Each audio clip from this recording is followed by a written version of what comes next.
that's where we feel most fulfilled. How do you feel about kind of hacking the integration process with something like an affirmation, where you can just, be that person by saying you're that person?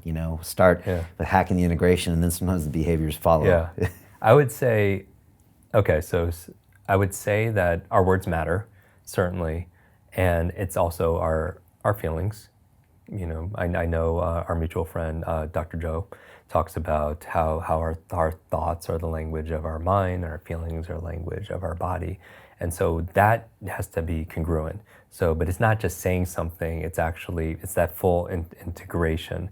But your mind is always listening to your self-talk. It's always eavesdropping. And we have to stand guard to our mind, both of external stimulus. That's why I always say you have to be mindful of the input and where it's coming from, and then also the output in terms of what you're generating on the inside. And it's not always easy, but it's maybe as simple. It's as simple as being conscious of those thoughts, and then maybe adding a little word. So I don't have a great memory.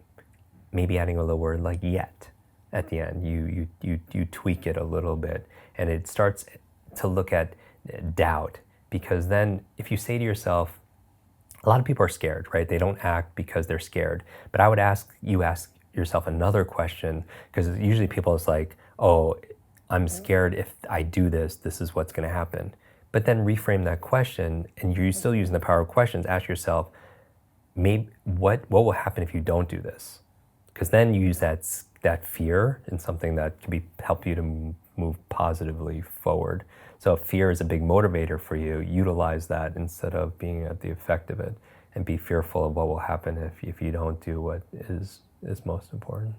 Yeah, I was just thinking about, so we have an academy, and we teach all sorts of different things in business and podcasting and public speaking, but ultimately what I do is get people to confront their own fears. And it's funny, because in the courses I ask people, it's an 8-week course, and every week they have to ask themselves questions. And it's interesting how you mentioned questions, because some of the questions I ask them to ask themselves every week, and they have to post a video. And one is, what was I put on this earth to do? Wow. What am I scared of? And what would a high performance person do?